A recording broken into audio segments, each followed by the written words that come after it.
Ang kwentong ito ay hango sa totoong buhay.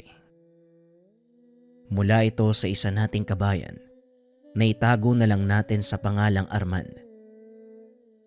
Walang eksaktong taon, probinsya ng Capiz. Arman, linisin mo yung kabilang kwarto. Sa makalawa darating ang Tio Diego mo. Wika ni Mang Dado. Opo lolo, teka. Di ba siya po yung kapatid ni mama na sundalo? Yung nakulong? Tugon ni Arman.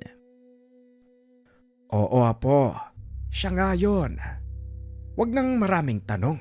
Sundin mo na lang ang inuutos ko.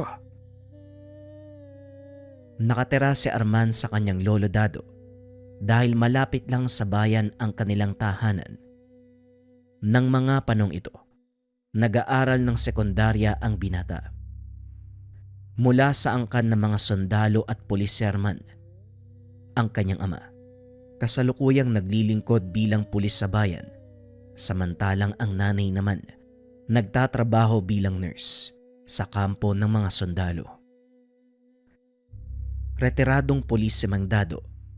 Dahil sa reputasyon ng pamilya, iginalang sila ng mga taong bayan. Mataas ang tingin ng mga tao sa kanila, maliban na lang sa isang anak ni Mang Dado, si Diego. Pumasok ito ng militar, ngunit kalaunan ay nakulong dahil sinalakay nila ang isang baryo.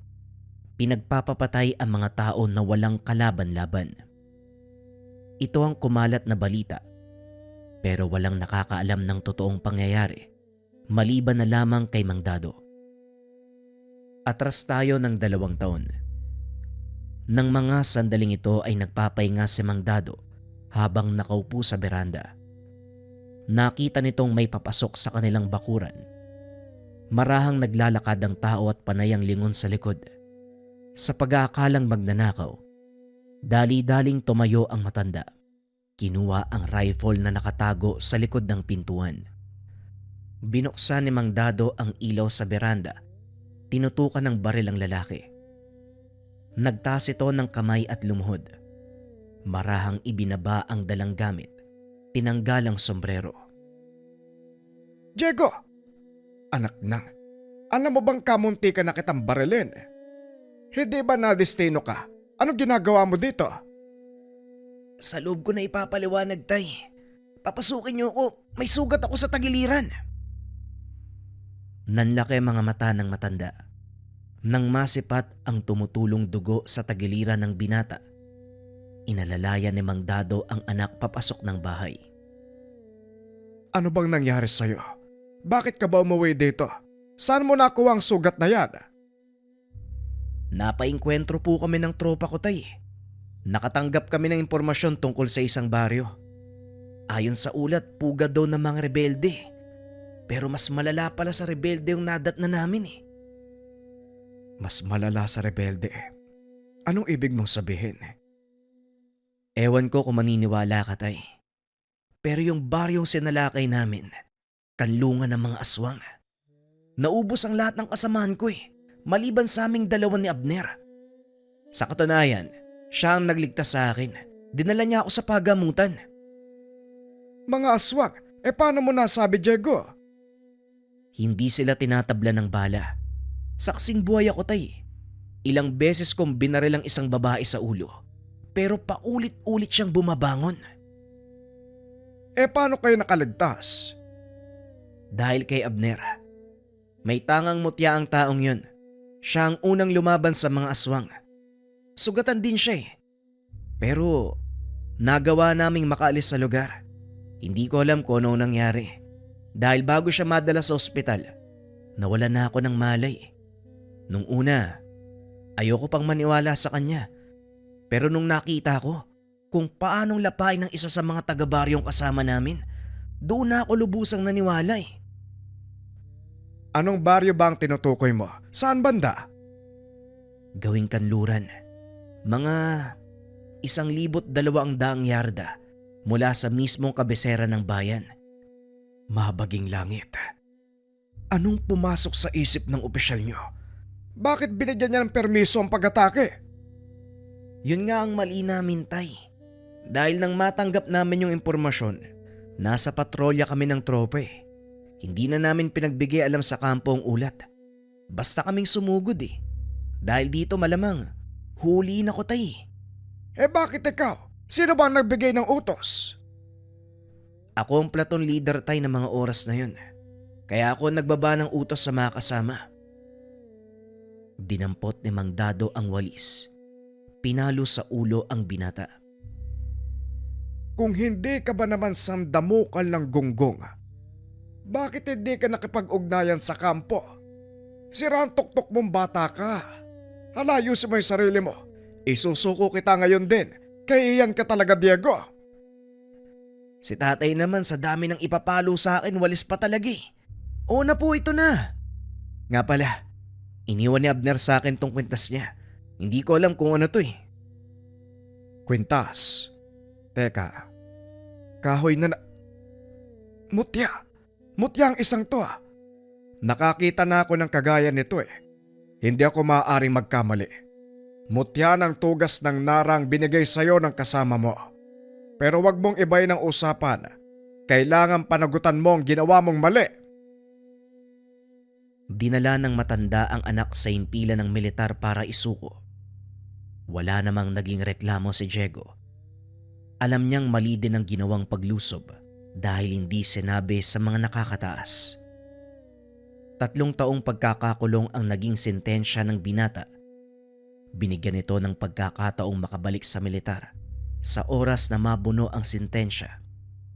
Ngunit iba ang nasa isip ni Diego ng mga oras na yun. Ngayong nakakulong ka na, pag-isipan mong mabuti ang mga kilos mo, Diego. Hindi basta-basta ang maging sundalo. Hindi puro tapang ang dapat pairalin. Pasalamat ka, nabigyan ka pa ng pagkakataong manilbihan pagkatapos ng sentensya mo. Sa palagay ko tay, hindi na ako babalik sa serbisyo. May mas mahalagang bagay akong dapat asikasuhin eh. Pagkatapos po nito tay. Ito ang naging usap ng mag-ama. Binuo ni Diego ang kanyang sentensya hanggang sa makalaya. Balik tayo sa kasalukuyan. Ngayong araw po yung uwi ni Tio Diego. Hindi po ba uuwi si nanay at tatay? Hindi rin ako sigurado eh. Papalapit na ang eleksyon, masyadong magulo ang paligid. Lagi naman pong ganun, wala namang bago. Habang nag-uusap ang maglolo, isang sasakyan ang huminto sa harapan ng tahanan. Bumaba ang isang binata na nakasuot ng itim na sando. Puno ng tato ang braso. Napakahaba ng buhok. Sino kaya tong sanggano na to? Wala naman akong ibang inaasahang bisita ngayong araw ah. Nanlaki mga mata ng matanda nang makilala kung sino ang paparating. Magandang umaga tay, pasensya na ha. Ay! Aray! Ano ba naman yan tay? Bitawan nyo nga yung walis. Para akong bata sa ginagawa nyo eh. Eh paanong hindi ka gaganyanin? Tignan mo nga yung itsura mo, dati kang sundalo, Diego. Ngayon mukha kang sanggano. Pinangatawanan mo na nga ang hindi pagbalik sa serbisyo ah. Eh pasensya na po tay, buo na po yung isip ko eh. At saka, wala kasing matinong barbero sa loob. Eto mga tattoo ko, mamaya ko po ipapaliwanag sa inyo. Nga pala, may darating akong bisita. Ewan ko sa'yo, Diego. Hala, pumasok ka sa loob ng bahay. Eh, maligayang pagbabalik. Napangiti si Diego. Niyakap ang ama. Maraming salamat po tay. Teka, si Arman ba to? Ang laki mo na. Siguro marami kang babae ano? Hindi po tiyo. Pag-aaral po muna. Gusto ko maging kagaya nyo eh. Seryoso? Gusto mo maging sanggano? Hindi po. Maging sundalo. Palabiro po pala kayo. Masanay ka na sa chewin mo. Kahit malaki ang katawan niyan, isip bata yan. Hindi naman po tay. Halika na Arman, pagkatapos kumain punta tayo sa ilog. Gusto kong maligo eh. Nakita mo na. Ay nako. Ay, sino nga pala yung bisita mo? Ay oo nga pala tay. Kung naaalala niyo si Abner, yung sinabi ko sa inyo noon. Ah oo, yung nagbigay ng mutya sa'yo. Nasa na nga pala yon? Nagkita kami sa kulungan eh. Sumuko din siya halos isang araw matapos akong hatulan. Sabay kaming nakalaya. Pero may aasikasuhin pa siya sa bayan eh. Kaya nauna akong umuwi. Ganun ba?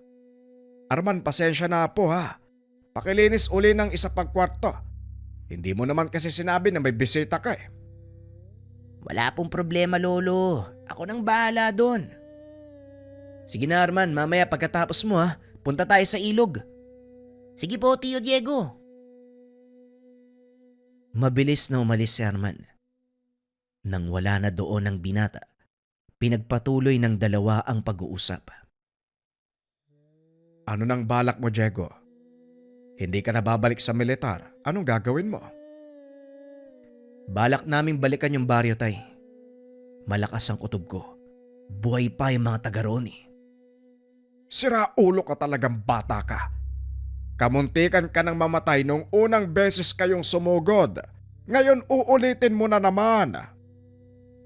Alam ko po yun, Tay, pero ngayon, hindi na ako mapapahamak. Nakikita niyo po yung mga tattoo sa katawan ko. Mga dasal yan. Pangproteksyon ng mga yan. Itinuro sa akin ni Abner kung paanong gagamitin yung mutya ng Nara. Ang totoo, matagal na din naming balak na salakayin ng baryong yun eh. Pero wala kaming sapat na puwersa at kaalaman. Sigurado ba kayo sa gagawin nyo? Pinag-aralan ni Abner ang baryo, Tay, bago siya sumuko. Nalaman niya ang kainaan ng mga nakatira doon eh. Marami nga sila, pero hindi nila kayang lumaban kapag tirik ang araw. At yun ang gagamitin naming pagkakataon. Siguraduhin mo lang na hindi malalagay sa kahihiyan ng pamilya natin, Diego.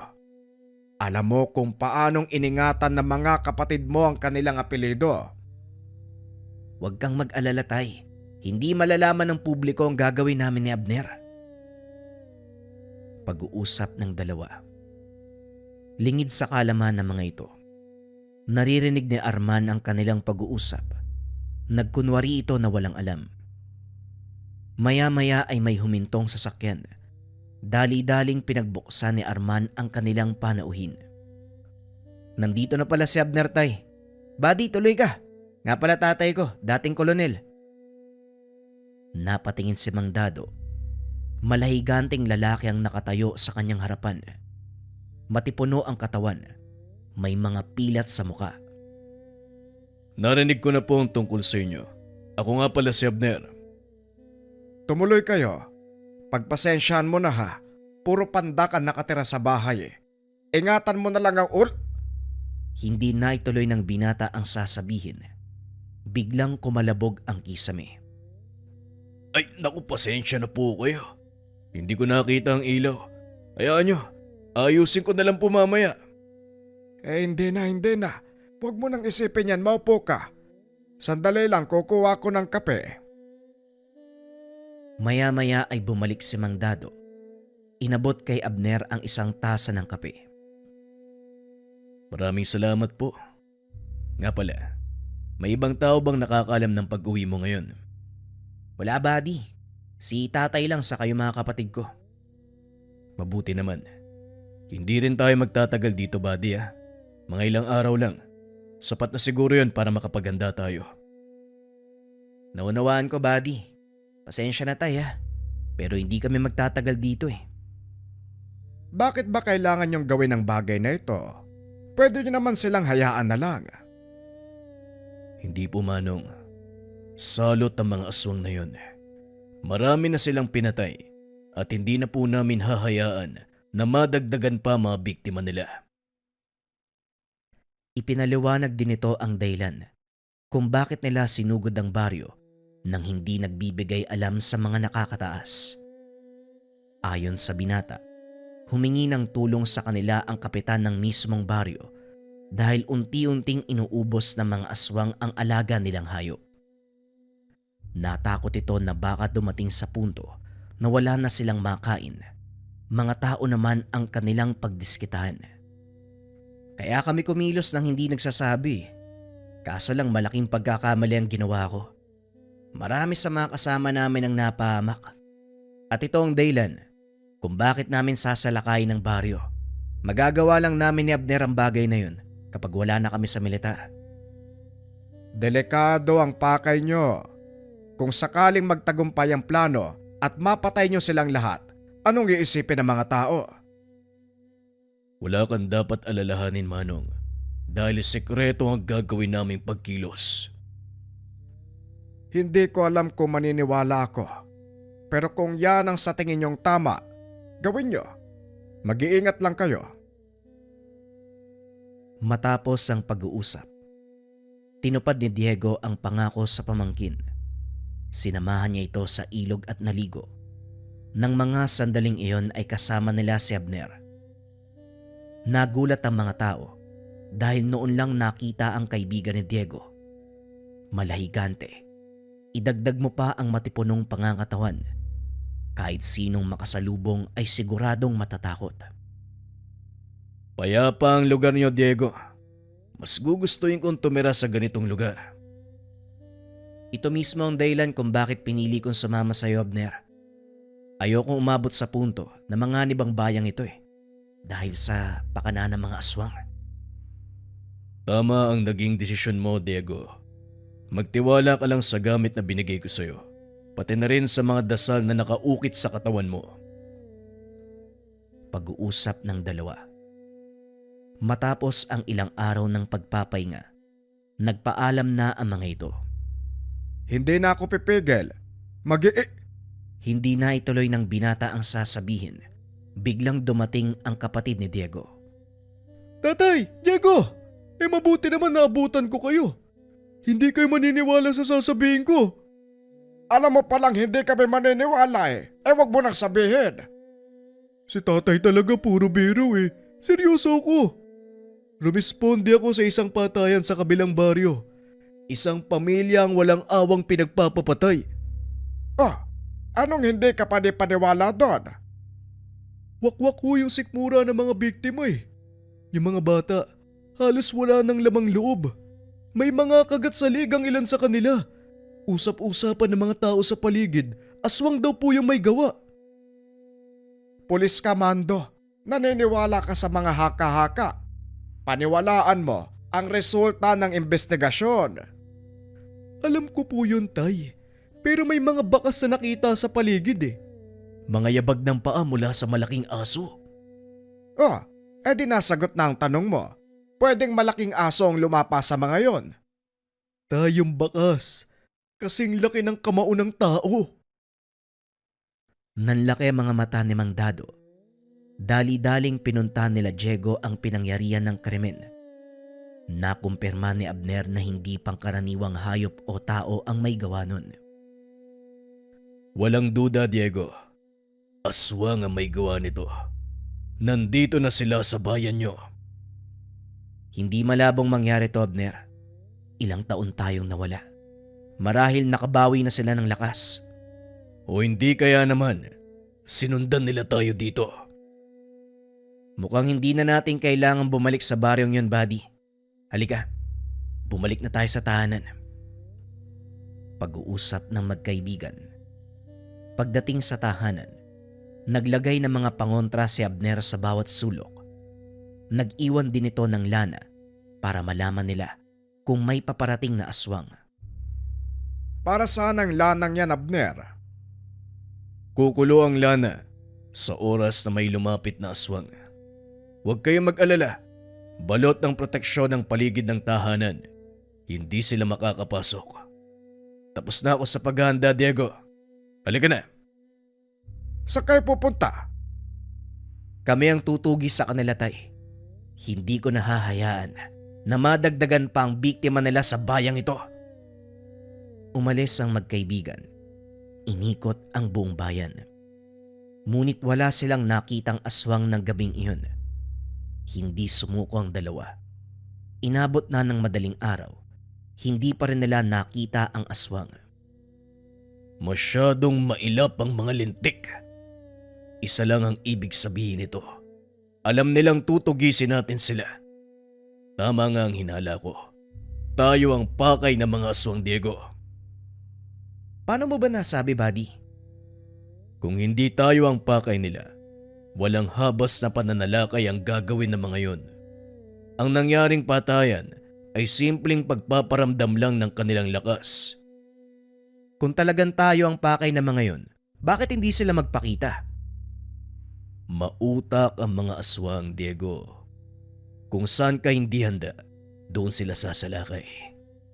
Malakas din ang pakiramdam ko na hindi iisa ang aswang na nandito. Maaring isang pangkat o isang kawan. Posible yan, Abner. Kaya kailangan nating silang mahanap sa lalong madaling panahon. Ayoko madamay ang pamilya ko. Nagpa siya ang dalawa na umalis ng bayan dahil alam nila hahabulin sila ng mga nilalang. Nagtungo ang mga ito sa malayong lugar kung saan wala gaanong tao. Tinanggal ni Abner ang mga suot na pangontra, nagsilbing pain sa mga kalaban. Nagkunwaring tulog ang dalawa. Inantay ang susunod na mangyayari. Lingid sa kaalaman ng mga ito, nakasunod sa kanila ang pamangkin ni Diego, si Arman. Ilang sandali lang kumulo na ang hawak na lanahan ni Abner. Pasimple nitong hinawakan ang kanyang itak. Patuloy na pinakiramdaman ng paligid. Laking gulat ng dalawa. Biglang nakarinig ng malakas sa sigaw. Teka, boses ni Arman yun ah. Anak ng... Dali-daling bumangon ng binata pero inawat ito ni Abner. Sandali lang. May kakayahang gumaya ng boses sa mga aswang, Diego. Maaring nililin lang nila tayo. Tama ka, Abner. May alam akong paraan para malaman natin kung si Arman nga ang sumisigaw. Arman, kung naririnig mo ko, sagutin mo ang tanong ko. Anong ginagawa mo? Akong bahala, buddy. Matalinong bata si Arman. Hindi siya basta-basta matatakot eh. Sagutin mo ang tanong ko, Arman. Ilan ang nunal ko sa likuran? Nagulat si Abner nang biglang sumagot ang binata. 6 tiyo, 4 sa may buhok at 2 patay. Nagkatinginan ang dalawa. Kagad natukoy ang kinaroroonan ni Arman. Hindi lang basta tanong ang binigay ko kay Arman. Sekretong salita ang mga yon, Abner. Tignan mo ang malalaking bato na yon. 4 na may tumutubong damo at 2 malalapad. Nasa gitna ng mga yan si Arman. Nakatago sa bawat bato, mga kalaban. Lahi nga kayo ng mga militar. Ano pang inaantay mo? Dali-daling sumugod si Diego. Walang pasabi, sinabuyan nito ng asin ang unang bato kung saan nagtatago ang isa sa mga kalaban. Napasigaw ito at kagad lumabas. Nagulat ang nilalang dahil itak ni Abner ang kagad na sumalubong sa kanya. Hawak-hawak nito ang ulo ng aswang habang nakatayo sa malawak na kapatagan. Kung talagang matatapang kayo, bakit hindi nyo ako harapin? Magsipaglabas kayo! Isa-isang dumungaw ang mga aswang. Dali-dali namang tumakbo si Arman papunta sa kinakatayuan ni Diego. May isang aswang na nakasunod sa binata na kagad namang pinigilan ni Diego. Sinalubong niya ito at pinagbababaril. Bagaman alam ng binata na hindi tatabla ng kalaban, ginawa niya ito upang tuluyang makapunta sa ligtas na lugar ang pamangkin. Hinarap ng magkaibigan ang mga aswang. Isinuot ni Abner ang kanyang mga pangontra at walang pagdadalawang isip na sumugod. Malalakas ang mga ito, ngunit dahil sa tangang gamit ng 2 magkaibigan, nagagawa nilang makipagsabayan ng atake. Nanonood lang si Arman ng mga sandaling iyon habang nakatago sa bato. Parang nasa pelikula ang binata habang pinagmamasdang makipagsagupaan ang tsuhin at ang kaibigan nito. Binitawan ni Abner ang kanyang itak.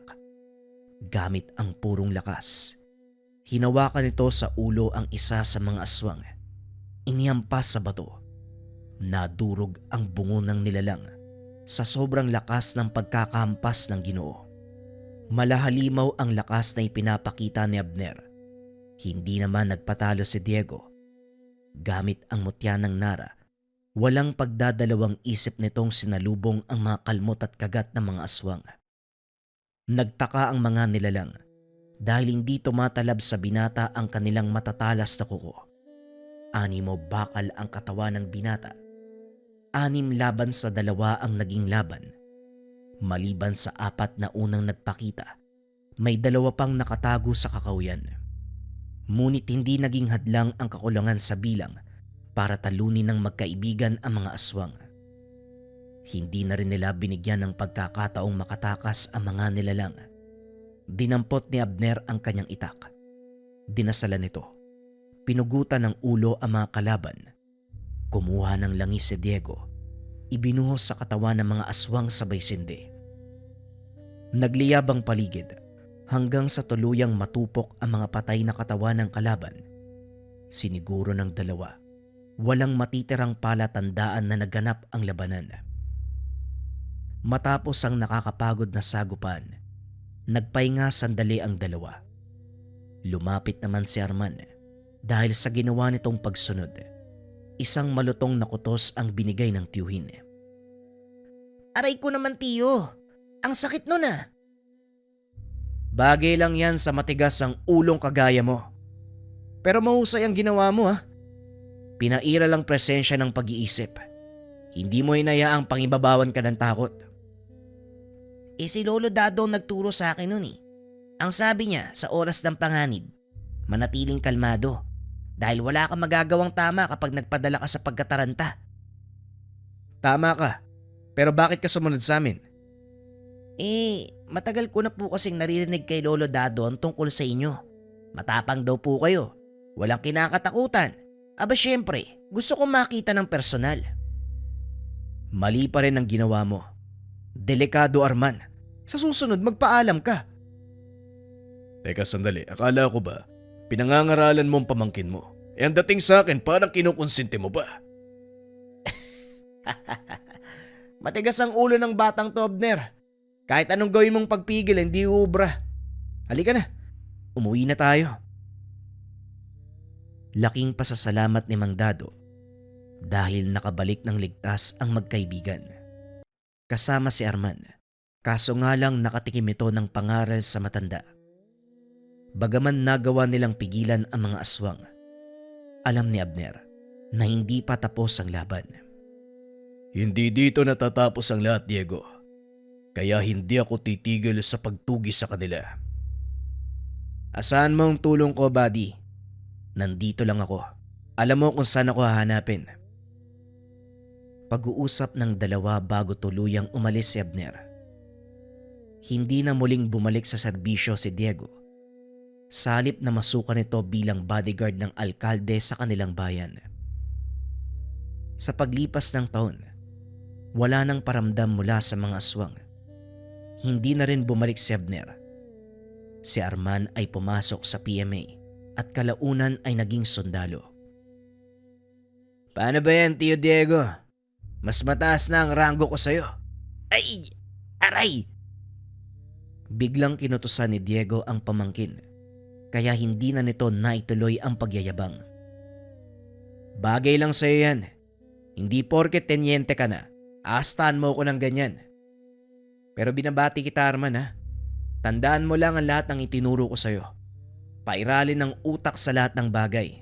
Mag-isip muna, huwag tira ng tira. Makinig ka sa tsuhin mo dahil yan ang malaki niyang pagkakamali. Maging mabuti kang sundalo na inaalala ang kaligtasan ng karamihan, hindi para sa pansarili lang. Naunawaan ko po, Lolo. Salamat po sa lahat ng mga payo ha. Sa'yo din po, Tio Diego. Pero mas mataas na ang ranggo ko sa'yo. Napapangiti na lang si Arman sa tuwing maaalala ang mga tagpong ito. Dahil matapos ang pagdiriwang, nagpaalam si Diego. Hindi na ito muling nakabalik. Walang nakakaalam kung saan nagpunta ang Ginoo. Gayunpaman, hindi malilimutan ni Arman ang lahat ng payo at turo nito. Maging ang engkwentro nila sa mga aswang. Lahat ng masasayang alaala sa tiyuhin at sa kaibigan nitong si Abner. Maraming taon nang lumipas, naging matagumpay na opisyal ang binata hanggang sa may talaga bilang 21st Special Forces ng militar. Nang mga sandaling ito, nakaharap si Arman sa larawan ni Diego habang nakasuot ng bagong uniforme. Mabuti na lang at wala ka dito, Tiyo. Dahil kung hindi, makakatikim na naman ako ng kutos pag narinig mo yung sasabihin ko. Suot ko ngayon ang uniforme mo. Pero, nakasabit na ang simbolo ng isang batalyong commander. Nataasan na naman kita. Dade! Aray! Sino may gawa nun? Aba, bakit bayangal ka? Siguradong yan ang gagawin ng chowin mo. Pero binabati kita, Arman.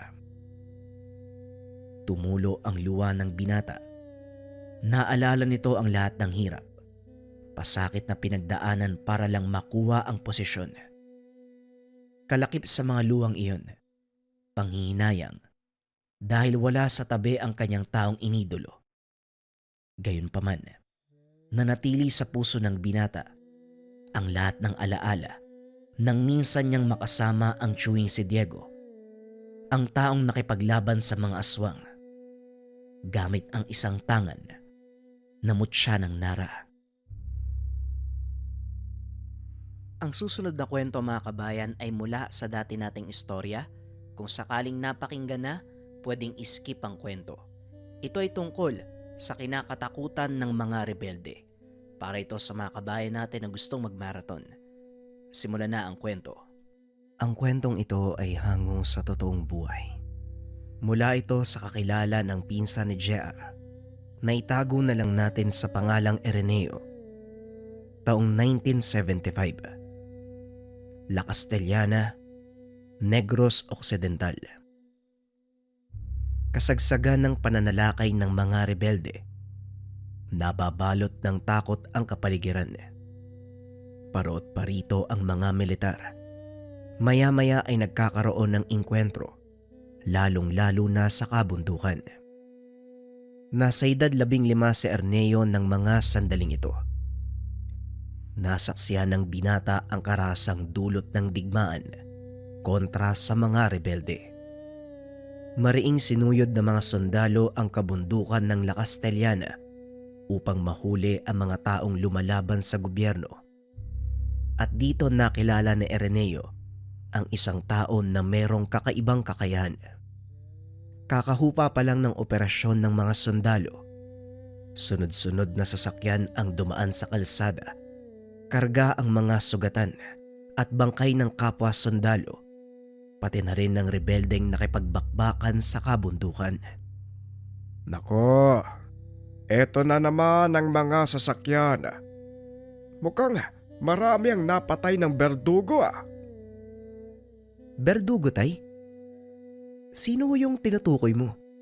Di ba mga sundalo at rebelde lang ang nagbabakbakan sa kabundukan? Nakatira ang mag-ama sa paanan ng bundok, kung saan madalas ang sagupaan ng mga rebelde.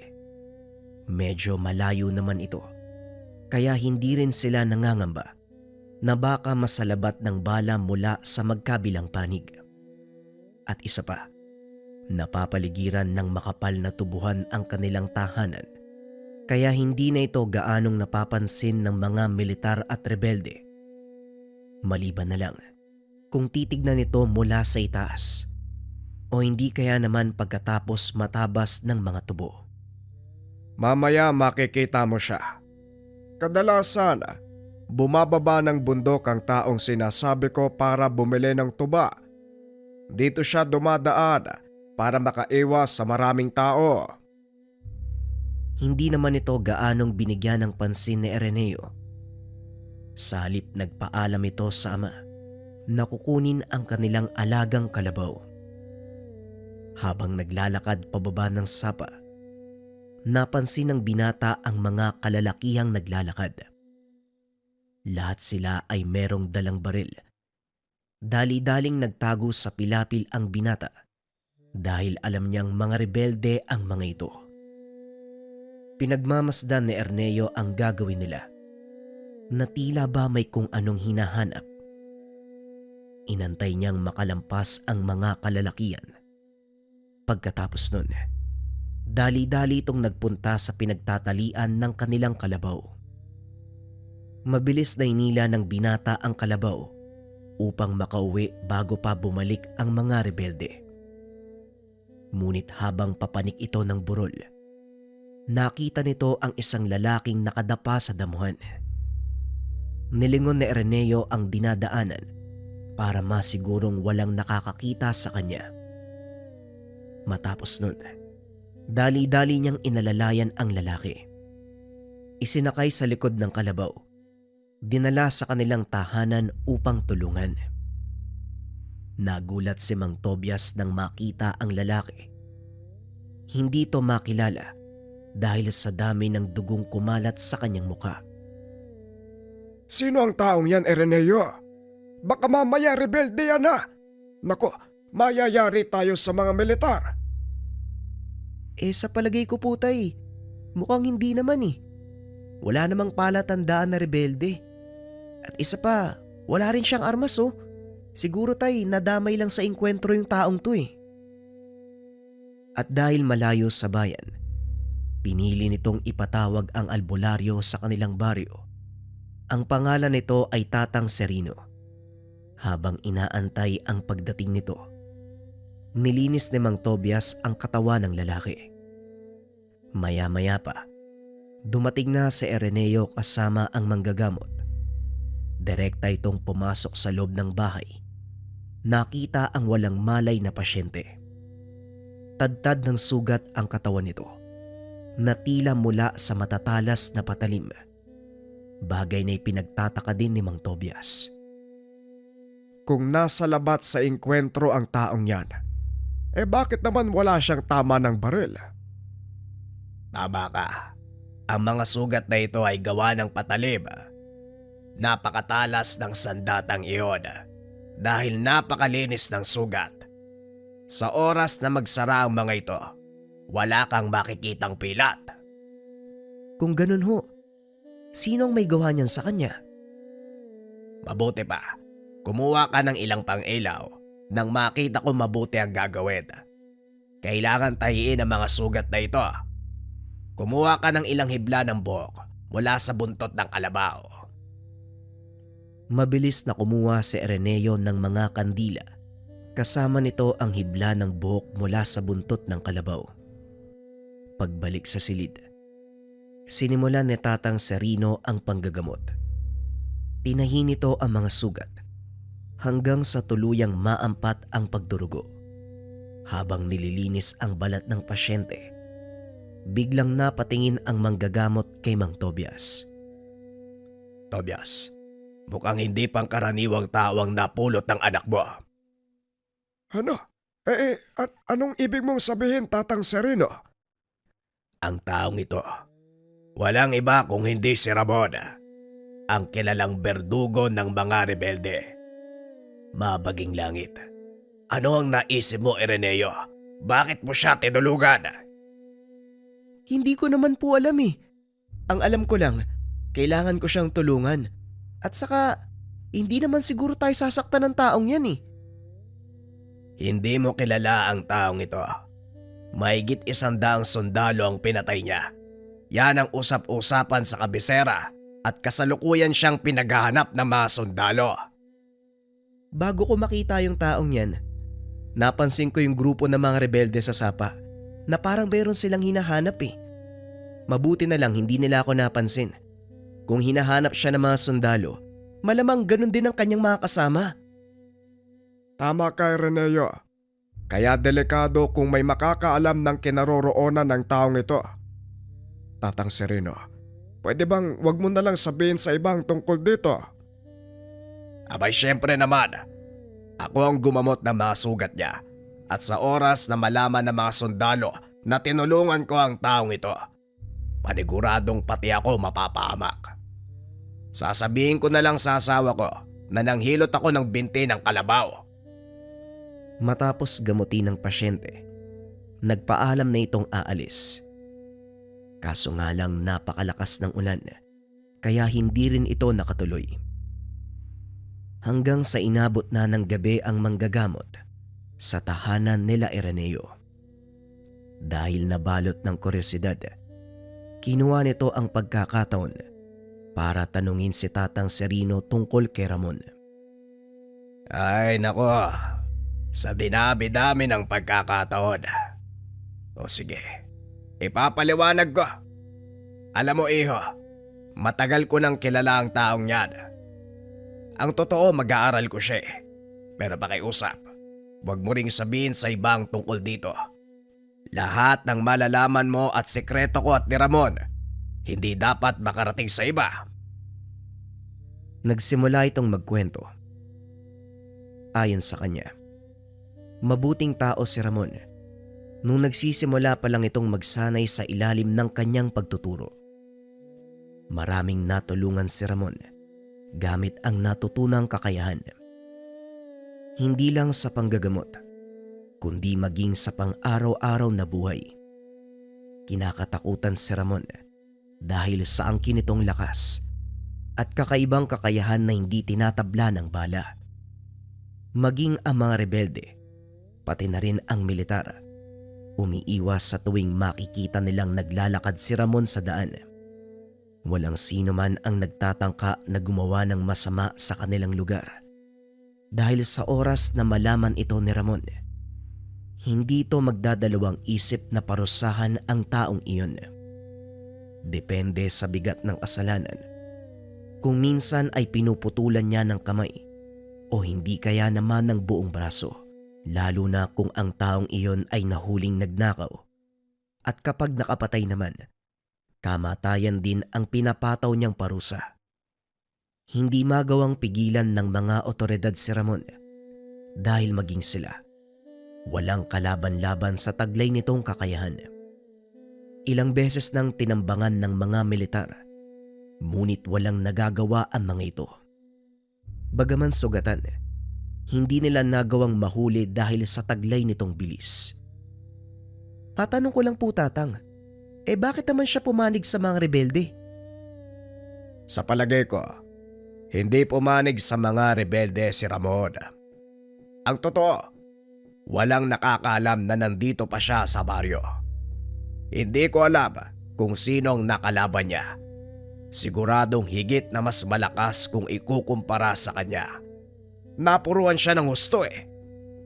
Pero sa pagkakakilala ko kay Ramon, bukas lang, unti-unti nang hihilom ang sugat niya. Kaya mas makakabuti kung dito na ako magpapalipas ng gabi. Tila ang panahon at tadhana mismo ang nagdidikta kung ano dapat ang mangyari sa mga susunod na panahon.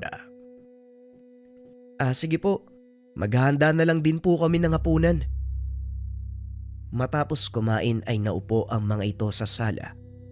Pinag-usapan ang posibleng mangyayari. Napagpasyan din ni Tatang Serino na sabihin kay Mang Tobias ang katotohanan. Nagulat ang matanda at bagyang kinabahan, ngunit naging kampante ito nang sabihin ni Tatang Serino na kahit papano ay nakikinig naman si Ramon sa kanya. Pero kahit na ganito, nagpapasalamat ako, Ireneo. Mabuti na lang at nakita mo si Ramon. Malamang patay na ang taong yan. Masyadong matigas ang ulo eh. Kung merong kakayahan siyang paghilumin ng sarili, sino ang nakalaban ng taong yan? At bakit siya napuruhan ng ganyan? Si Ramon lang ang makakasagot ng tanong na yan, Tobias. Antay natin siya magising. Ireneo, makakabuti siguro kung maghahanda ka ng lubid. Talian mo ang paa at kamay ni Ramon para na din sa kaligtasan nating lahat. Ano? Akala ko ba nakikinig sa'yo ang taong yan? Oy nako, Tatang Sereno ah. Parang pinagsisisihan ko na yung pagtulong ni Ireneo kay Ramon ah. Oo, nakikinig yan sa akin. Pero hindi ko siya kayang pigilan sa oras na magising siya. Nanatiling gising ang mga ito dahil unti-unti nang kumikilos si Ramon. At kagaya ng sinabi ni Tatang Serino, kinabukasan ay nagkamalay na ito. Ramon, naririnig mo ba ako? Mabuti naman at nagising ka na. Ano, kumusta ang pakiramdam mo? Hindi na itinali ni Araneo ang mga kamay at paa ni Ramon. Dahil kahit nagkamalay na, nangihina pa rin si Ramon. Tatang Sereno? Kayo po ba yan? Teka, nasaan ako? Nandito ka sa pamamahay ni Mang Tobias. Nakita ka ng kanyang anak na walang buhay sa gilid ng tubuhan. Halos patay ka na ng madatnan ko eh. Pasalamat ka. Malayo ang ospital sa baryong ito. Kung hindi, baka nasa pangalaga ka na ng mga otoridad. Ano ba ang nangyari, Ramon? At paano ka napuruan ng ganyan? Yung mga sundalo, may kasama silang aswang. At dahil hindi kinaya na makakasamaan ko ang puwersa ng kalaban, nagsipagtakbuhan sila. Naiwan ako nakikipagsagupan. Sa palagay ko sinadya nilang lahat para ipaligpit ako. Mga traitor. Kung ganon, ang nangyaring inkwentro sa kabundukan nung nakaraang araw ay para ipaligpit ka. Anong ibig mong sabihin? Anong aswang? Paanong nangyari ang bagay na yon? Mamaya mo na tanungin ang mag-aaral mo. Ang mabuti pa, iho. Humigop ka muna ng mainit na sabaw, Ramon, para tuluyang manumbalik ang lakas mo. Maraming salamat po sa inyo, Mang Tobias, at sa anak mo. Malaki ang utang na loob ko sa kanya. Pilit niyang itinatayo ang sarili. Huwag mong pilitin ang sarili mo, Ramon. Masyadong malalim ang sugat mo sa tiyan. Maaari itong bumuka. Ano ba ang gamit na sandata ng kalaban mo at nagawa ka niyang sugatan ng ganyan? Gaya nga po ng sinabi ko, Tatang. Aswang ho ang nakalaban ko. Meron siyang tangang mutya na bumasag sa kabal at kunat ko. Paanong nagkaroon ng aswang ang hanay ng mga militar?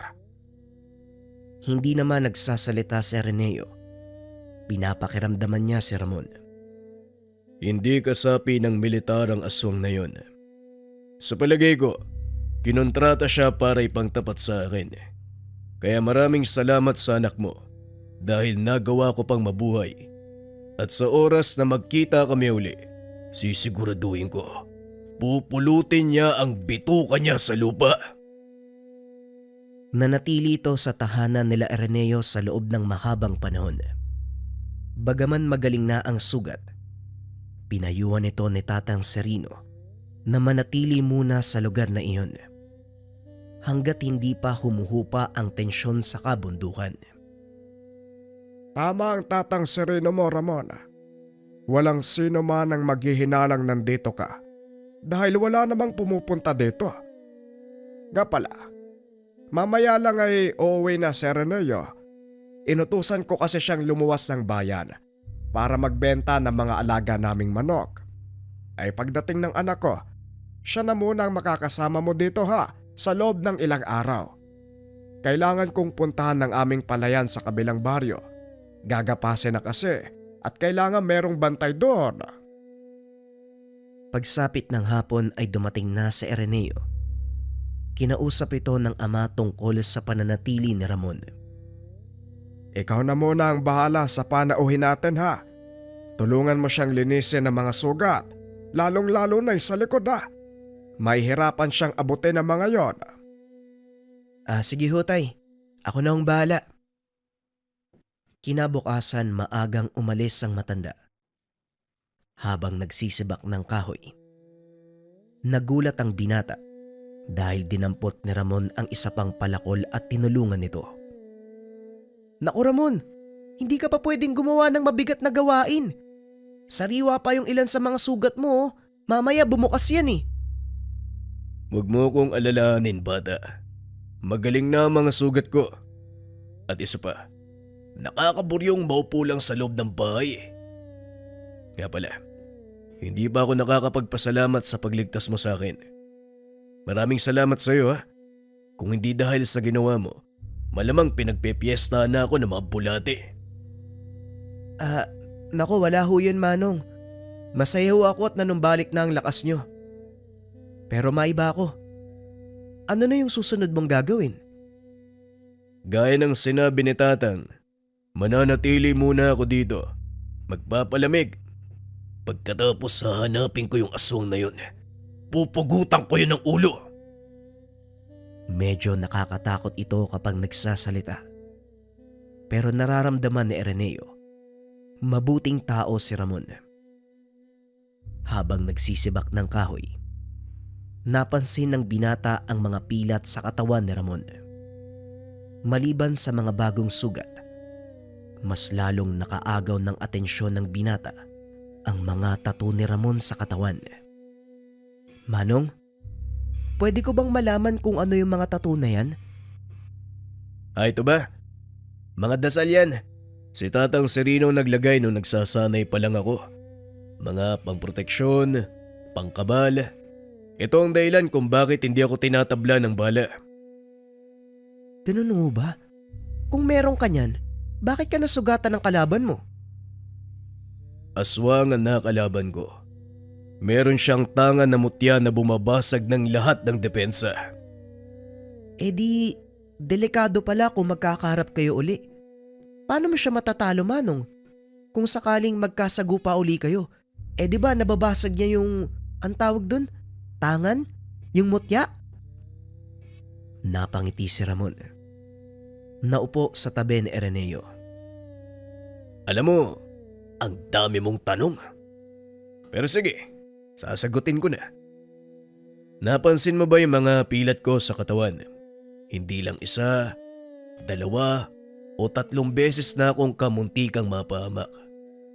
Pero ang bawat kabiguan, kinapupulutan ko ng aral, pinaghahandaan, para kung sakaling masaglag man ako sa parehong sitwasyon, alam ko na ang gagawin ko.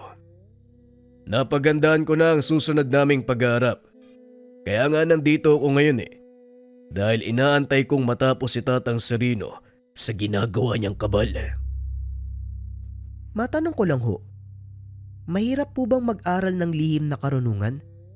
Pasensya na, nagtatanong na naman ako. Gusto ko lang kasing maunawaan kung bakit may mga taong kagaya nyo nag-aaral ng ganyan. Para saan? Hindi mahirap ang pag-aaral ng lihim na karunungan. Napakadali lang namang kabisaduhin ng mga dasal Pero ang pinakamahirap, ang pagsubok na maaaring pagdaanan habang nasa kalagitnaan ka ng pagsasanay. Susubukin ito ang katatagan ng iyong isipan at damdamin. Nariyan pa ang tukso ng mga demonyo na pilit kang hihilahin hanggang sa gustuin mo na lang na sumuko. Maraming bagay pang natutunan ang binata mula sa kanya. Isang babala ang ibinigay ng Ginoo. Kung ako sa iyo, Araneo, huwag mo nang tangkain pag-aralan ng lihim na karunungan. Magugulo ang buhay mo. Mas maganda pang mamuhay ng payapa at normal. Ang importante lang naman, marunong kang rumespeto sa kapwa mo nang sa ganon ay re-respetuhin ka din nila. Pagsapit ng hapon, habang nagpapasok ng mga tuyong kahoy, dumating si Tatang Serino. May dalang pagkain para kay Ramon. Hindi pa gaanong naghihilom ang mga sugat mo, Ramon. Bakit nagbubuhat ka na ng mabigat? Ay, totoo ba? Wala to, Tatang. Kaya ko naman At isa pa, mabilis lang naman na gumaling yung mga sugat ko. Halos hindi ko na nga nararamdaman yung sakit Bueno, may dala akong pagkain at ito. Natapos ko nang gawin ang habak na sinasabi mo. Pero hindi ka pa rin pwedeng umalis. Nasa paligid pa ng kabundukan ng mga militar. Hindi lang po militar ang kailangan kong iwasan, Manong. Maging ang mga rebelde. Mga traitor sila. Kaya lang naman ako napasama sa kanilang pangkat. Ang sinabi ni Commander Lemuel, isang kriminal ang kanilang papatayin nung gabi bago ang engkwentro. Hindi ko alam na isa palang paring tumutulong sa mga sugatang sundalo ang gusto nilang ipatumba. Kaya nga noon pa man sinasabi ko na sa'yo, walang maidudulot na kabutihan ang ginagawa mo. Oo, nililinis mo ang kasamaan, pero hindi mo pwedeng ipaunawa sa batas na mabuti ang iyong hangarin. Dahil una sa lahat, labag sa lituntunin ng tao ang pagkitil ng buhay. Kahit gaano pa kalinis ang intensyon mo, Ramon, masama ka pa rin kapag tinignan sa usapin ng batas. Alam ko ho yun, Tatang. Pero wala na ako magagawa eh. Hindi ako nakinig sa inyo nung una. Pinairal ko ang galit. Nagpadala sa bugso ng damdamin. Kaya eto ako ngayon. Wala nang takas sa kumunoy na kinasasadlakan ng buhay ko. Kapala, Ireneo. Nadaanan ko ang tatay mo. Ibinili niyang pumunta ka doon sa palayan niyo. Mukhang kailangan niya ng kasama sa pagbabantay ng mga naipagpag na palay. Sumasalakay na naman ang mga magnanakaw. Ramon, ang mabuti pa sumama ka sa kanila. Nang sa ganon may katuwangang matanda kung sakaling may magtangkang magnakaw ng mga inaning palay. Walang problema sa akin, Tatang. Mas mabuti nga yun eh. Para makapaglakad-lakad naman ako. Sige po, Tatang. Ihanda ko lang po yung mga gamit. Pagkatapos naming pakainin yung mga alaga namin, tutuloy na ho kami sa palayan. Malapit ng maggabi nang lumakad ang dalawa. Sinadya ito ni Ramon para walang masyadong makapansin sa kanila at hindi malaman ng mga taga-baryo na pansamantala siyang naninirahan sa tahanan ni Mang Tobias. Ilang sandali pa, narating nila ang palayan. Nakita nilang may siga sa harapan ng kubo kung saan nakalatag ang mga uhay na hindi pa napapagpag. Naroon din ang mga sako ng palay. Nakaupo ang matanda sa atangan ng kubo habang nagmamasid sa paligid. Magandang gabi po, Tay. Pasensya na po, medyo ginabi kami ng dating ha.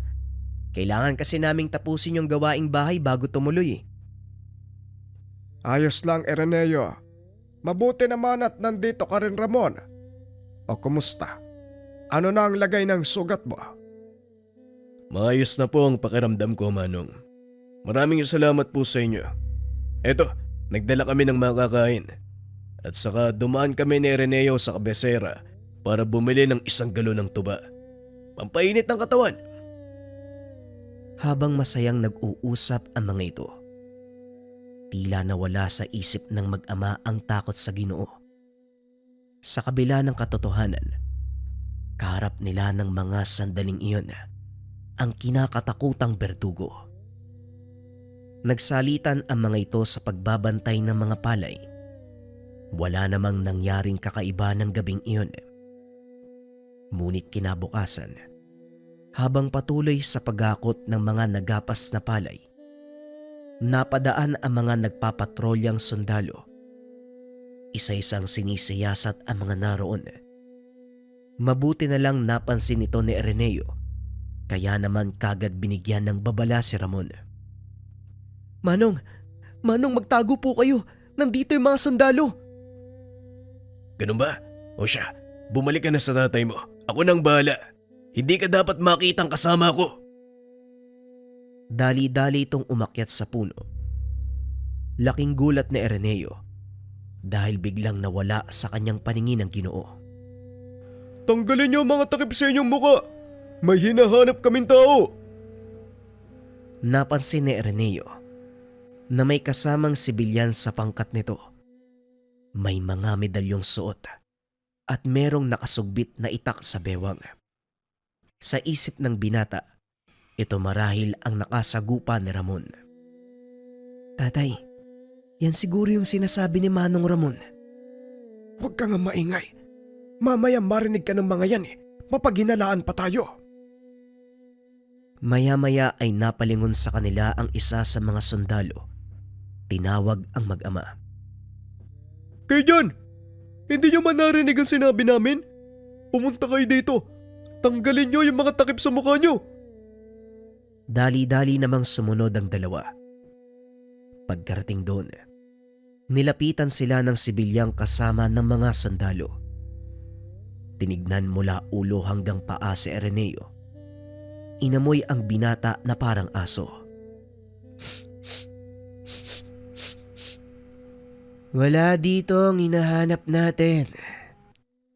Ngunit patuloy itong nakatitig kay Ireneo Nakahinga ng maluwag ang mga ito. Nagpatuloy sa pagtatrabaho. Umalis na ang mga sundalo sa lugar nang masiguradong wala na ang panganib. Dali-daling bumaba ng puno si Ramon at nilapitan ang mag-ama. Manong, pasensya na kayo pero hindi po tayo pwedeng umuwi sa bahay niyo.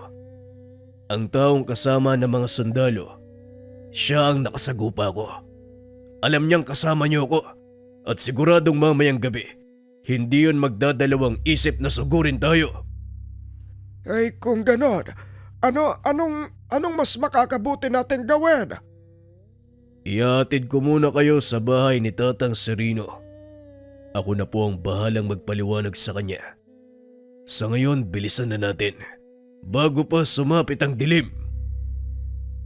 Iniwan ng mga ito ang gapasan. Ipinagkatiwala sa mga tao ang naaning palay. Kampante naman ng matanda. Walang magnanakaw sa mga ito dahil na rin sa presensya ng mga sundalo sa lugar. Pagdating sa tahanan ni Tatang Serino, ipinaliwanag ni Ramon ang nangyari. Pumayag naman ng manggagamot na pansamantalang manatili sina Ireneo sa tahanan nito. Mas mabuti ngang dumito na muna kayo, Tobias. Masyadong mapanganib kung uwi kayo sa bahay nyo. Siguradong alam na ito ng kalaban ni Ramon. Pero ikaw, anong binabalak mo? Ako ang haharap sa kanila. Maiwan kayong dalawa dito, Mang Tobias. At huwag kayong susunod sa bahay nyo. Doon ko sila kakatagpuin. Dalin mo ang itak na ito. Alam kong wala na mga sandata mo at ito na lang ang tanging naiwan. Habang inaabot kay Ramon ang isang ginunting. Salamat, Manong. Sapat na ang sandatang ito para malabanan ko ng harapan si Rizal. Matapos ang pag-uusap, kagad na itong lumakad. Lingid sa kaalaman ng lahat, sinundan ni Ireneo ang Ginoo pauwi ng kanilang tahanan. Hindi naman ito namalayan ni Ramon dahil nagmamadali siyang makarating sa lugar. Padilim na ng mga oras na yon at dahil walang tao sa tahanan, wala ring ilaw na nakasindi. Marahang naglakad si Ramon papasok ng bakuran. Naupo ito sa atangan ng tahanan. Nagmasid naman sa malayo sa Ireneo dahil gusto nitong makita ang labanan sa pagitan ng aswang at ng berdugo. Ilang oras ang nakalipas, ngunit wala pa ring dumadating na kalaban. Halos makaidlip na si Ireneo sa kinaupuan. Tadtad na din ng kagat ng lamok ang braso at binti. Ngunit hindi siya pwedeng gumawa ng ingay dahil malalaman ni Ramon na naroon siya sa lugar. Sa kasamaang palad, habang nagmamasid, isang lalaki ang biglang naupo sa tabi ng binata at nagsalita. Alam mo bang masama ang nakikiusyoso? Yan ang problema sa inyong mga kabataan. Mahilig kayong sumuway sa bilin sa inyo. Ayan tuloy, napapahama kayo. Hinawakan nito si Ireneo sa braso. Binitbit papunta kay Ramon. Napatayo naman ang Ginoo nang makita ang binatang kasama ni Rizal. Ireneo, anong ginagawa mo dito?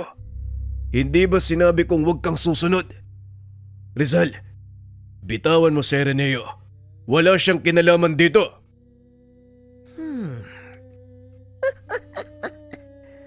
Walang kinalaman. Kung hindi dahil sa kanya, wala na sana akong problema ngayon. At dahil tinulungan ka ng batang to, damay na rin siya sa kaguluhan. Ikaw ang may kasalanan kung bakit siya mamamatay. Ako ang kalaban mo, Rizal. Kaya ako ang harapin mo. Huwag kang duwag na nagtatago sa likod ng mga inosente.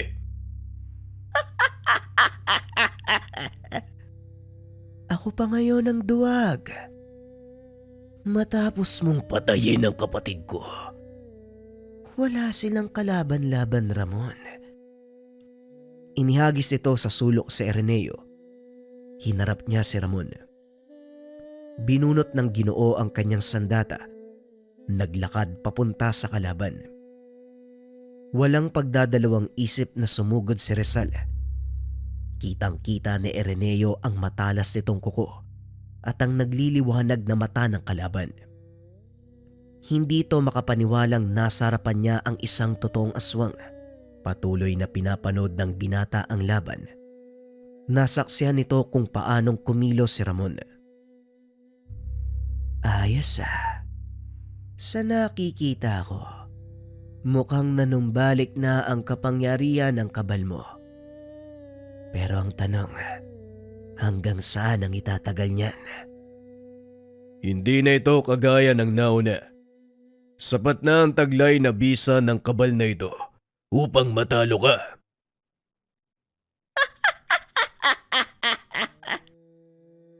Huwag kang masyadong magpakampante. Hindi ka pa rin ba nadadala? Tingnan mo ang nangyari sa'yo noong nakaraang laban. Para kang karning tinadtad. Kung hindi ka lang nailigtas ng... Teka, nasaan ang kasama mo? Habang iniikot ang tingin sa paligid, kinuha ni Ramon ang pagkakataon para usalin ang kanyang dasal pang sa bulag. Nang ibaling ng kalaban ang tingin sa kanya, wala na ito sa kinakatayuan.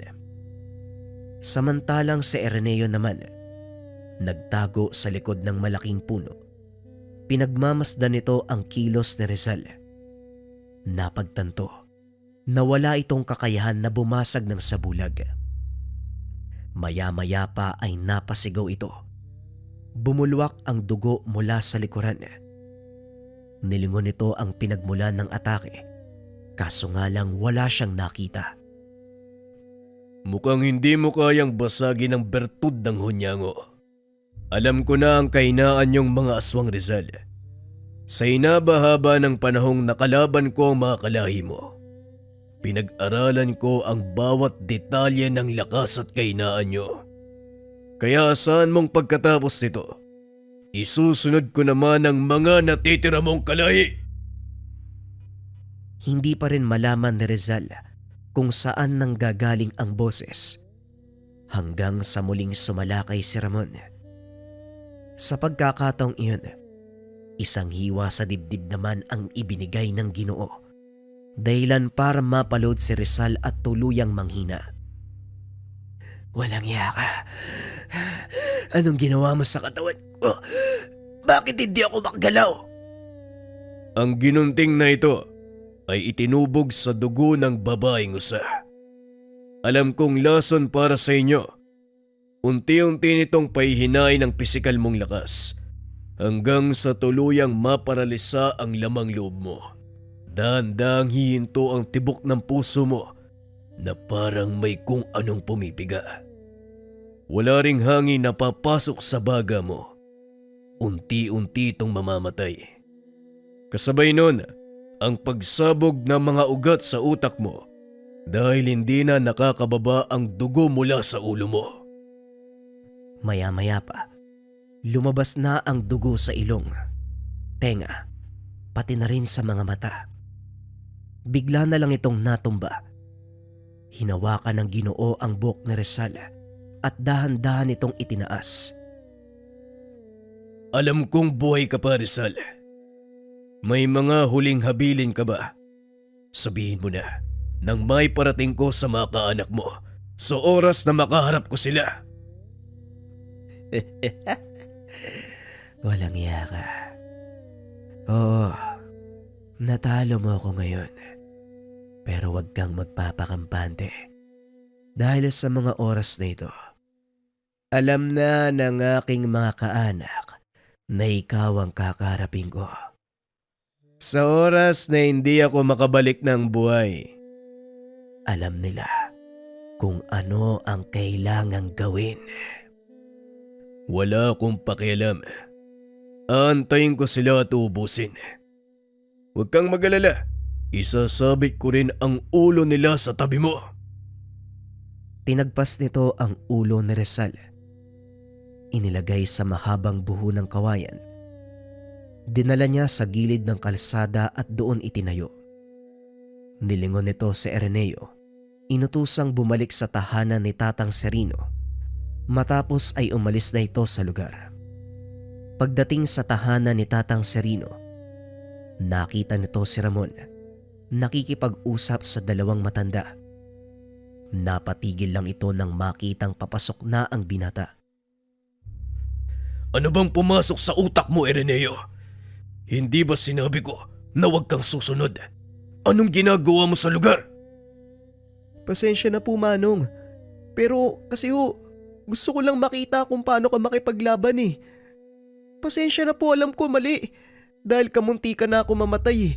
Pero kahit magalit pa kayo, sasabihin kong sulit ang naramdaman kong takot. Naunawaan ko na po yung lahat ng tungkol sa inyo eh. Napakatigas ng ulo mo.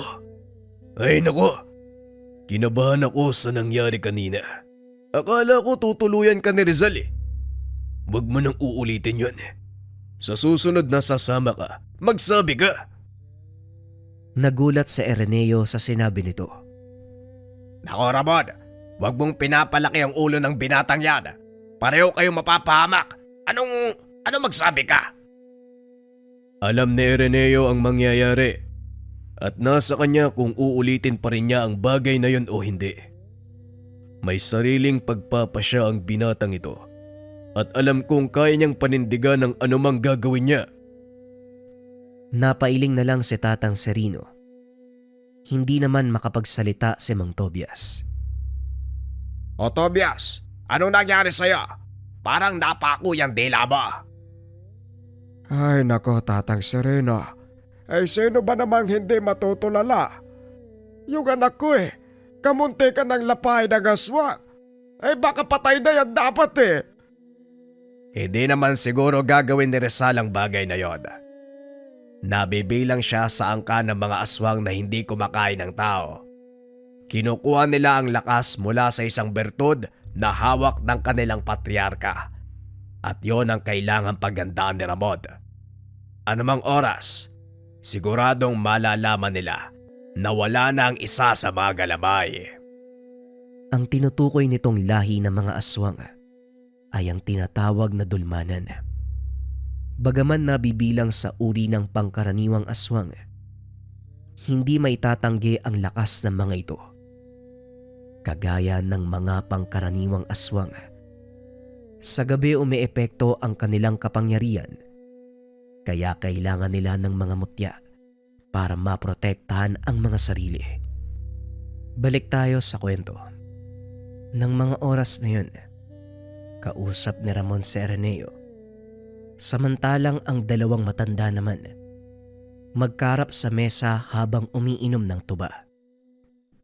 Hindi mawala sa isipan ko kung bakit ang bilis maghilom ng sugat ni Ramon. Maaari mo bang sabihin sa akin ang dahilan, Tatang Sereno? Siguro nga, wala na akong dapat itago tungkol sa pagkatao ni Ramon. Naging malapit na rin siya sa inyo.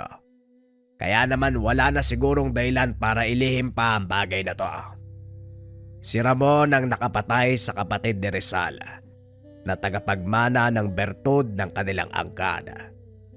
Sa makatuwid, nasa loob ng katawan ni Ramon ang bertud na iyon. Ito ang dahilan kung bakit napakabilis maghilom ng mga sugat niya. Meron siyang kakayahang gumamit ng malakas na sabulag. Maliban pa dito, ang kaalaman niya sa lihim na karunungan, higit pa sa isang aswang ang kakayahang taglay ni Ramon. Siguro naswertehan lang siya ni Rizal kaya napuruan noon. Lingid sa kalaman ng matanda. Nakatayo sa likod nila ang dalawa. Umaga nang mangyari ang pagsalakay nila Tatang, kaya hindi gumana ang bertud. Masyado ding malalim ang sugat ko at marami ng dugo ang nawala, kaya hindi na ako nakapag-usal ng mga dasal. Nagulat si Tatang Serino nang marinig ang boses ni Ramon. Humingi ito ng paumanhin dahil sa sinabi nito kay Mang Tobias ang kanyang sikreto. Wala kang dapat ipag-alala, Ramon. Ligtas sa amin ang sekreto mo. O siya, maupo ka na at saluhan mo kami. Masasayang lang ang tubang ito kapag pinaabot pa natin ang umaga. Kinabukasan, nagpaalam na babalik sa kanilang tahanan sila Araneo. Ngunit pinigilan ito ni Tatang Serino. Tobias, alam kong nag-aalala ka sa mga alaga mong hayop. Pero isipin mo ang kaligtasan niyong mag-ama. Maaaring doon sumalakay ang mga kalahi ni Rizal at siguradong madadamay kayo. Huwag po kayong mag-alala, Tatang. Sasamahan ko sila. Ako po ang bahala. Mabuti naman kung ganon, Ramon. Tamang-tama, luluwas din ako ng bayan para puntahan ang anak ko. Sige na, humayo na kayo bago paabutan ng dileba. Habang nasa daan, napansin ni Araneo na wala na ang inilagay na ulo ni Rizal. Kinuha na siguro ng mga taga-baryo yung ulo ni Rizal. Wala na kasi sa pinaglagyan mo, Manong eh. Napalingon si Ramon sa lugar kung saan inilagay ang ulo. Malamang ganun na nga ang nangyari. Pero may suspetsya ako na hindi mga taga-baryo ang gumawa nun. Malalaman natin mamaya pagdating sa bahay nyo. Naalala ni Araneo na hindi nila inilibing ang katawan ni Rizal, kaya maaaring naiwan itong nabubulok sa loob ng bakuran. Wala ring makakapansin noon dahil wala ring dumadaan sa kanilang lugar. Maliban na lang kung sasadyain silang puntahan ng mga tao. Nanlaki ang mga mata ni Araneo nang mapansing wala na ang katawan ni Rizal. Ni isang bakas, wala nang naiwan sa lugar. Saan napunta yun? Di ba dito lang natin iniwan? Oo, tama ka. Nandito lang yon at kung nawala na ang ulo ni Rizal, malamang kinuha ito ng kanyang mga kaanak. Pumasok kayo sa tahanan. Huwag kayong lalabas kahit ano mangyari. Pagpasok ni Mang Tobias sa loob ng tahanan, nagtanggal ng kasuotan si Ramon. Naupo ito sa lupa at itinarak ang kanyang ginunting. Nagsimulang mag-usal ng mga dasal. Inihaplos nito ang palad sa lupa. Ipinahid sa katawan ang kumapit na putik. Nanlaki ang mga mata ni Araneo dahil nakita nitong bagyang nagbago ang mukha ni Ramon. Tila mas tumalas ang titig nito at ang mga angil ay bagyang humaba. Alam kong nandyan lang kayo sa paligid. Bakit hindi kayo maglabasan para matapos na ang gulong ito? Matapos ay naglabasan ang ilang figura ng tao sa tubuan. Sa tansya ni Araneo, nasa 10 katao ang mga ito. Naku, naloko na. Napakaraming kalaban ni Ramon. Paano siyang mananalo niyan? Magtiwala lang po kayo sa kanya, tay. Narinig mo naman siguro yung sinabi ni Tatang Serino, di ba? Muling ibinaling ang tingin kay Ramon. Unti-unting lumalapit ang pangkat sa kinakatayuan nito, hanggang sa tuluyang lumantad ang mga itsura. Sa wakas, nagkita din tayo. Ilang kalahi ko na ba ang napatay mo? Hindi ko na mabilang. Sa palagay ko ngayon, parang madadagdagan pa eh. Masyado ka mayabang. Hindi mo ba nakikita? 10 laban sa isa. Sa palagay mo mananalo ka? Hindi usapin ang bilang dito. Kung hindi ang kakayahan niyong makipaglaban. Maya-maya ay naglaho ito sa paningin ng kalaban. Maging sina Araneo, hindi alam kung saan ito napunta. Isa-isang bumagsak ang mga kasamahan ng lalaki. Napasigaw ito sa sobrang galit. Lumabas ka! Lumaban ka ng patas! Ang lakas ng loob mong gamitin sa amin ang bertud ng aming ama! Hindi sumasagot si Ramon. Patuloy na nagbabagsakan ang mga kasamahan ni Abong hanggang sa iilan na lang ang natira. Mula sa 10, naging 3 na lang kayo. Ngayon sabihin mo sa akin, Abong, may kabuluhan pa ba ang bilang nyo? Ngunit hindi pa rin ito nakikita ni Abong. Harapin mo ko. Pagbayaran mo ang mga kasalanang ginawa mo. Matapos ay bumagsak na ang dalawa pa nitong mga kasama. Bumubulwak ang dugo sa leg ng mga ito mula sa matalas na sandata ni Ramon. Nakatayo na ang Ginoo sa harapan ng kalaban. Tinitigan niya ito ng harapan. Walang reaksyon sa kanyang muka. Ngayon, tayong 2 na lang ang natitira. Gusto mong pagbayaran ko ang pagkamatay na mga kauri mo? O sige, subukan mo. Sumugod si Abong. Isang malakas sa suntok sa sikmura ang ibinigay ng Ginoo. Isinilid sa talukab ang hawak na sandata. Nilabanan si Abong gamit ang kanyang kamao. Tuloy-tuloy ang pag-atake ng kalaban. Ngunit hindi ito magawang sugatan ni Ramon. Anong ginawa mo? Bakit hindi tumatalab sa iyo mga kuko ko? Natuto na ako sa mga nakaraang karanasan. Salamat kay Rizal dahil ibinunyag niya ang sekreto ng kakayahan niyo nung araw na magkasagupaan kami. Gumanti ito ng atake. At sa bawat pagtama ng kamao nito sa katawan ni Abong, ay siya namang pagbulwak ng dugo sa bunganga nito. Hanggang sa hindi na kinaya ng katawan ng aswang ang parusang dulot ng suntok ni Ramon. Napaload na lang ito sa lupa habang patuloy na sumusuka ng dugo. Hanggang dito na lang ang panggugulo niyo. Siguro naman sapat na ang perwisyong dinulot niyo sa pagitan ng rebelde at mga sundalo. Salamat sa inyo. Maraming tao ang nadamay. Hindi ba yon ang gusto ng pamahalaan? Ang magkaroon ng digmaan nang sa ganon magkapera sila mula sa inaangkat na sandata. Sinusunod lang namin yung utos, Ramon. Pero wala kaming pinagsisisiyan doon. Kayong mga tao mismo ang naglalagay sa sarili nyo sa kapamakan dahil sakim kayo sa pera. Ginamit niyo naman ang kahinaan naming mga tao upang maggasik ng kaguluhan. Pasensya na. Pero hanggang dito ka na lang, Abong. Grabe na ang ginawa niyong perwisyo. Hinawakan ni Ramon ang leg ni Abong. Binunot ang sandata. Sabay tarak sa katawan nito. Napangiti si Abong habang marahang binubunot ng Ginoo ang kanyang sandata. Sa wakas, tapos na ang paghihirap. Ito ang huling katagang narinig ni Ireneo mula kay Abong bago ito tuluyang pugutan ni Ramon. Sa pagkakataong iyon, hindi na inilagay ng Ginoo ang ulo ng mga aswang sa buho. Sa halip inilibing niya ang mga ito sa gitna ng kagubatan. Matapos ang kaganapan, nagpaalam si Ramon na aalis.